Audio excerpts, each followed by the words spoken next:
Oui, Seigneur, nous sommes là pour t'écouter, toi qui es la parole. C'est donc que je te dis, c'est écrit dans ta parole.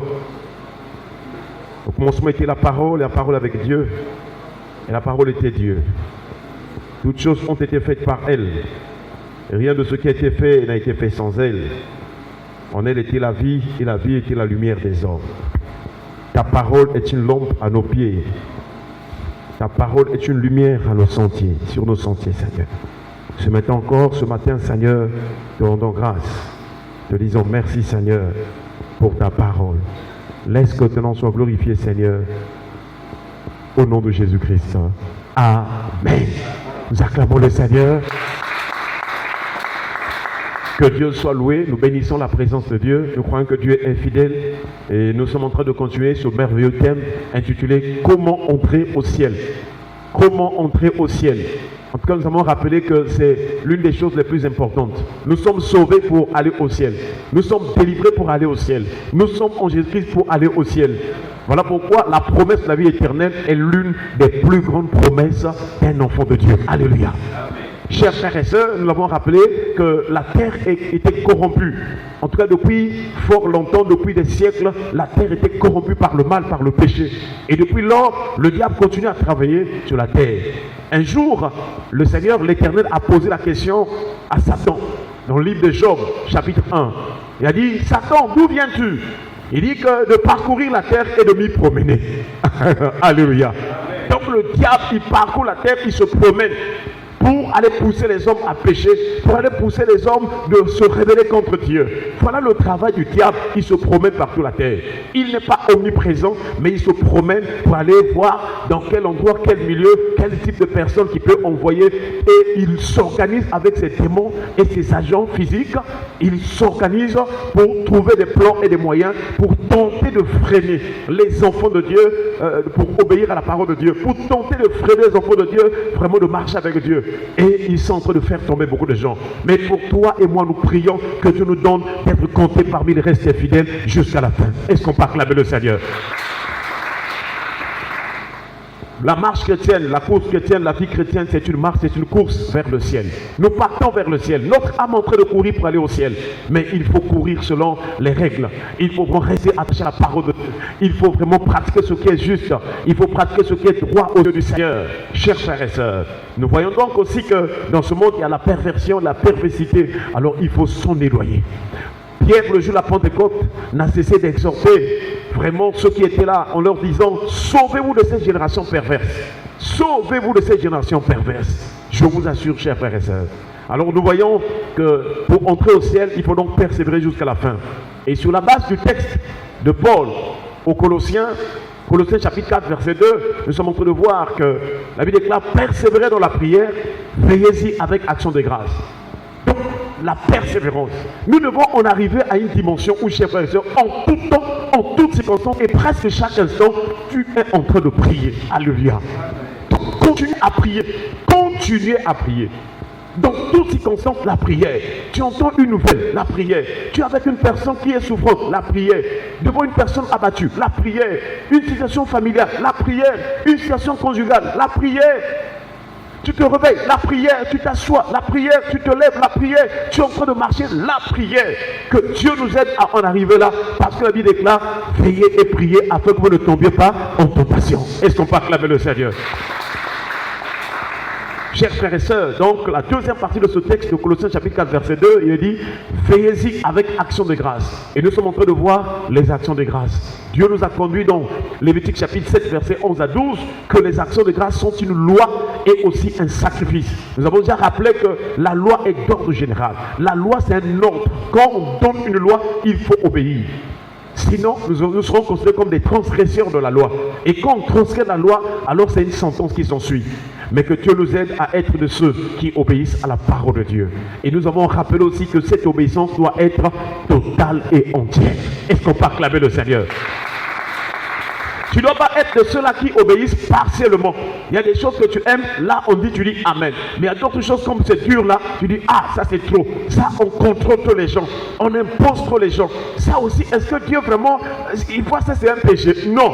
En tout cas, si Dieu a dit quelque chose, nous n'avons pas à nous détourner ni à gauche ni à droite. Saoul, Un jour, on lui a demandé d'aller tuer Amalek. Et tout ce qui était, vous savez déjà que Amalek, c'est ce peuple-là qui avait fermé la porte à Israël, bloqué la voie à Israël. Israël a quitté l'Égypte. Israël entrait dans la terre promise. Mais un jour, Amalek surgit et vient pour lui fermer la porte que tu ne passeras pas. Et il y a eu une guerre ce jour-là. Et gloire soit rendue au Père qu'il y avait un grand guerrier en Israël qu'on appelait Josué. Est-ce qu'on peut acclamer au Seigneur? Josué, quand il descendait dans le champ de bataille, il ne pouvait pas revenir tant qu'il n'a pas fini avec l'ennemi au tranchant de l'épée. Est-ce qu'on peut acclamer le Seigneur? Et donc nous, notre épée de combat, c'est la parole de Dieu. Si tu as la parole, chers frères et sœurs, quelles que soient les stratégies du diable, quels que soient les torments qui vont venir, tu prononceras les paroles de Dieu, tu prononceras les promesses du Seigneur et l'ennemi tombera. Chers frères et sœurs, de la nouvelle alliance, donc, nous devons avoir la parole de Dieu dans notre esprit et dans notre cœur. Nous savons que nous sommes dans un terrain où l'ennemi est acharné. L'ennemi utilise des hommes, des femmes, des proches. Il y a des gens qui sont proches de toi, ce sont des agents du diable. Ils se déguisent. Mais tu ne sais pas que telle femme, telle personne, tel frère, c'est un agent du diable. Il fait semblant d'être un chrétien, mais il est en mission. Il est en train de te convoiter. Il veut aussi que tu sois comme lui. Aujourd'hui, nous entendons des langages que les gens du monde éternel qui disent que lui aussi doit être comme nous. Voilà là où le monde se trouve. Et c'est pourquoi nous devons doubler de vigilance, prier sans cesse, avoir des restrictions pour la gloire du Seigneur et veiller sur vraiment notre relation avec Dieu dans la nouvelle alliance. Alléluia. Voilà pourquoi nous demandons de veiller, de prier et aussi de rendre grâce. Et donc, chers frères et sœurs, dans les actions de grâce, nous avons vu qu'il y avait un élément fondamental. C'était le gâteau qui a été offert, les galettes aussi. Et nous avons vu que le gâteau nous a conduit jusqu'à Christ, parce que pour faire un gâteau, nécessairement, il faut de la farine de blé. Et le blé, c'est le type de Christ. Nous avons rappelé ce texte où Jésus dit, si le grain de blé est tombé en terre ne meurt, il vraiment reste seul. Mais s'il meurt, il porte beaucoup de fruits. Il s'est identifié au blé, mais tout en parlant de sa mort et de sa résurrection. Chers frères et sœurs, nous avons vu aussi que Jésus est venu accomplir sa mission étant sans péché. Voilà pourquoi les gâteaux qui étaient sans levain. Est-ce qu'on peut acclamer le Seigneur? Et nous sommes en train donc d'avancer, nous sommes arrivés jusqu'à voir où est-ce qu'on pouvait offrir le sacrifice. Nous avons vu que le sacrifice était offert donc sur l'autel. Et nous avons compris par la grâce de Dieu que tous ces autels qui étaient présentés, Dieu avait en vue un autel. C'est le cœur de l'homme. Donc l'intimité, la communion avec l'homme, parce que l'homme s'était rebellé contre Dieu. L'homme s'était éloigné de Dieu à cause du péché d'Adam et Ève. Et donc Dieu est en train de travailler pour la réconciliation. Jusqu'à ce que Jésus-Christ est venu et il est mort à la croix et il a tout accompli afin que la réconciliation soit manifeste et évidente. Est-ce qu'on peut acclamer le Seigneur? Désormais, une personne qui croit en Jésus-Christ, son âme se réconcilie avec Dieu. Son âme est avec le Seigneur. Il peut maintenant reprendre, de vivre cette intimité, cette joie que Adam et Ève avaient perdue dans le jardin d'Éden. Chers frères et sœurs, nous voyons donc que cet autel, c'est notre cœur. Et Dieu nous attend là pour vraiment continuer à demeurer fidèles avec lui dans notre cœur. Voilà pourquoi il nous a donné un moyen par lequel nous pouvons conserver notre relation avec lui. Ce moyen-là, on appelle ça la foi. Est-ce qu'on peut acclamer le Seigneur? La foi, c'est un moyen terrible. Un moyen qui fait remonter les démons et le diable. Si tu as la foi, si tu vis selon la foi, le diable ne pourra rien contre toi. La Bible déclare le juste vivra par la foi. Prie seulement pour dire, Seigneur, donne-moi de demeurer dans la foi. Donne-moi de persévérer dans la foi. Donne-moi d'être affermi dans la foi. Seigneur, quels sont les temps et les circonstances? Apprends-moi à vivre dans la foi. Paul a dit dans Galates chapitre 2, verset 20, il dit que j'ai été crucifié avec Christ. Si je vis, ce n'est plus moi qui vis, c'est Christ qui vit en moi. Si je vis dans la chair, je vis dans la foi au Fils de Dieu. Est-ce qu'on peut acclamer le Seigneur? Chers frères et sœurs, ce matin encore, une autre question que nous voulons nous poser, c'est de savoir quelles en sont les promesses sur les sacrifices d'action de grâce. Quand Dieu nous demande, quand Dieu ordonne, quand Dieu place une loi parmi les hommes pour qu'on lui offre des sacrifices d'action de grâce, alors quelles en sont les récompenses, les bénédictions ou les promesses? Dieu ne conduit pas une personne comme ça seulement. Dieu est le meilleur de tous les patrons, de tous les chefs qui sachent vraiment rémunérer ceux qui obéissent à sa parole.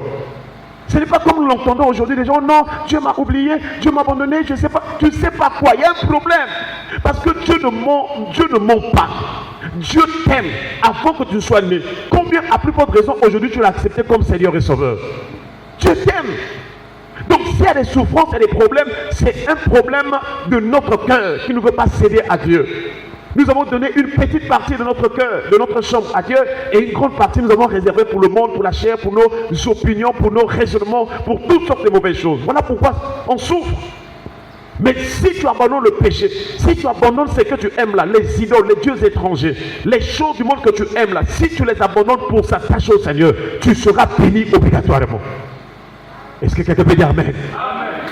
Il a déjà dit, si tu obéis à la voix de l'Éternel ton Dieu, voici toutes les bénédictions qui seront ton partage. Que tu sois dans les champs, tu seras béni. Que tu sois en ville, tu seras béni. Ta corbeille sera bénie. Ton porte-monnaie sera béni. Ton compte en banque sera béni. Tu seras en bonne santé. Quand les ennemis viendront, tu seras toujours la tête et non la queue. Vous êtes dans une compétition, donc quelque chose où vous voulez vraiment, on cherche un vainqueur, on cherche quelqu'un qui va sortir premier. Toi, si tu obéis à la voix de Dieu, tu sortiras premier au nom de Jésus. Voilà, chers frères et sœurs, Dieu est tellement bon, il est merveilleux, il aime d'un amour éternel. Remarquez aussi, chers frères et sœurs, quand nous dormons, parfois hier là on a péché, hier on a fait ce qui est mauvais, mais nous avons quelquefois dormi aussi, nous avons passé la nuit dans ce péché-là. Mais dans sa miséricorde et sa grâce, il nous a encore renouvelé le jour ce matin.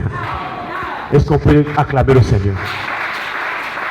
Et quand j'examine un peu pour voir le cœur de Dieu, je dis, ah, mais Dieu vraiment, en tout cas, en tout, il est infini.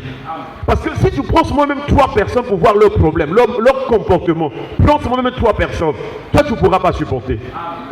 Même une personne pour supporter le comportement d'une personne toute une journée, un seul jour, on te dit, surveille d'abord, voir comment un tel se comporte, essaie de l'accepter comme ça, de supporter. Frère, tu ne vas pas supporter une journée. Maintenant, comptez le nombre de personnes qui sont sur la face de la terre. Et aussi ceux qui croient et ceux qui ne croient pas. Mais Dieu les supporte. Dieu leur fait la faveur. Parce qu'il est amour, il est miséricordieux, il est la paix. Alors pourquoi ne pas aimer ce Dieu-là? Pourquoi ne pas s'attacher à lui? Il veut arriver à un niveau où il soit ton ami. Tu as eu beaucoup d'amis qui t'ont déçu. Beaucoup de gens t'ont déçu. Même ceux à qui tu as fait du bien, ils sont déçus. Mais Dieu te dit, viens, donne ta main, je veux te conduire, je t'aime. Et il a prouvé cet amour en mourant à la croix. Jésus est venu pour donner sa vie à la croix, pour montrer que je vous aime au-delà de tout. Voilà pourquoi je m'offre. Est-ce que dans notre famille, quelqu'un peut accepter de mourir pour toi? Non! Jésus a accepté de mourir pour toi, chers frères et sœurs. Voilà pourquoi fais un effort. Prie tous les jours pour dire, Seigneur, apprends-moi à t'aimer parce que tu m'as aimé le premier. Apprends-moi à obéir à ta voix et à faire ta volonté. Chers frères et sœurs, si tu vis selon les termes, les principes de l'alliance, chers frères et sœurs, tu es béni. Même quand tu es calme, même quand tu es endormi, même quand tu ne fais rien, l'Éternel combattra pour toi. Est-ce qu'on peut acclamer le Seigneur? Que le Seigneur nous apprenne cette intimité, cet amour au nom de Jésus. Quelles en sont les promesses sur les sacrifices d'action de grâce? Si tu rends grâce à Dieu, si tu en fais pour toi une vie de rendre grâce à Dieu, si tu abondes en action de grâce, quels en sont les sacrifices? Toujours dans Exode chapitre 20, le verset 24, que nous avons vu hier. Nous avons vu que Dieu a promis aussi quelque chose de très important. Je relis le texte pour voir quelles en sont les promesses. Pour Exode chapitre 20, le verset 24, la Bible déclare, tu m'élèveras un autel de terre sur lequel tu offriras tes holocaustes et tes sacrifices d'action de grâce, tes brebis et tes bœufs. Partout où je rappellerai mon nom, je reviendrai à toi et je te bénirai. Donc il y a 3 choses que Dieu parle. Il dit que si tu offres ces sacrifices-là, alors partout où je rappellerai. Donc Dieu fait d'abord la promesse que où que Israël va passer, Dieu rappellera son nom. Il rappellerait son nom, chers frères et sœurs. Parce que son nom est très important. Souvenez-vous dans les commandements du Seigneur, il dit que quiconque, il dit, maudit soit quiconque qui prendra le nom de l'Éternel en vain. Tu ne prendras pas le nom de l'Éternel ton Dieu en vain, car l'Éternel ne laissera pas impuni celui qui prendra son nom en vain. Donc le nom de Dieu, de l'Éternel, est très puissant et très important pour nos vies. Voilà pourquoi quand tu l'invoques, si tu invoques le nom de l'Éternel, tu seras sauvé. Si tu appelles le nom de Dieu, quels que soient les bandits, quels que soient les bandits sur le plan spirituel, les démons qui s'agrippaient sur toi, dès que tu invoques Dieu, ils doivent libérer au nom de Jésus. Chers frères et sœurs, nous devons en arriver là. En tout temps, en toutes circonstances, invoque le Seigneur. Il est prêt pour te délivrer. Il t'aime. Il veut te délivrer. Donc, premier élément, première promesse, il dit, je rappellerai mon nom. Et Israël a parcouru des siècles. Il a parcouru beaucoup d'endroits. Il a parcouru beaucoup de milieux. Il a fait près de 430 ans en Égypte. Après la sortie de l'Égypte, 40 ans dans le désert. Je vous assure, beaucoup d'années, Israël. Mais dans tous ces temps-là, la force d'Israël, c'était le nom de l'Éternel. Nous en avons aussi le témoignage de David. Alors que Goliath s'est levé contre Israël, il a défié tout le monde en Israël. Tout le monde avait peur de Goliath, sauf quelqu'un qui combattait au nom de l'Éternel. Quelqu'un qui savait que le nom de l'Éternel est capable de le délivrer de tout géant Goliath. Que ce matin, le nom de Jésus te délivre de tout Goliath au nom de Jésus. Que le nom de Jésus te délivre de toute situation difficile au nom de Jésus. Toute situation qui paraisse impossible à tes yeux, que le nom de Jésus te donne la victoire au nom de Dieu. Est-ce qu'on peut acclamer le Seigneur? Donc, l'une des promesses, c'est savoir que Dieu rappelle son nom. Et aujourd'hui, nous avons un nom, le nom le plus précieux, le nom le plus puissant, le nom le plus grand, le nom qui est au-dessus de tout nom, c'est le nom de Jésus. Voilà encore pourquoi Jésus est allé à la croix. Il est allé afin que par tout ce qu'il a accompli sur la terre, lorsqu'il va mourir et être glorifié, que son nom soit au-dessus de tout nom. Et partout tu iras, à la maison, partout, n'oublie pas le nom de Jésus. Chante le nom de Jésus, danse le nom de Jésus, proclame le nom de Jésus, confesse le nom de Jésus. Frères et sœurs, s'il y a des gens qui croient en d'autres noms, laisse-les. Toi, tu dis que j'ai un seul nom, mais ce seul nom est au-dessus de tout nom. La preuve en est que la Bible déclare, tout genou fléchit en ce nom-là. Et toute langue confesse qu'il est Seigneur à la gloire de Dieu le Père. Voilà pourquoi même les païens, même ceux qui ne vont pas à l'église, s'il a une situation difficile, ah, Seigneur Jésus. Et il est aussi délivré. Est-ce qu'on peut acclamer le Seigneur? Que Dieu nous donne de compter sur le nom de l'Éternel. Demain, nous continuerons peut-être la suite sur cette promesse encore. Que Dieu nous aide vraiment, chers frères et sœurs, à compter sur le nom de Jésus.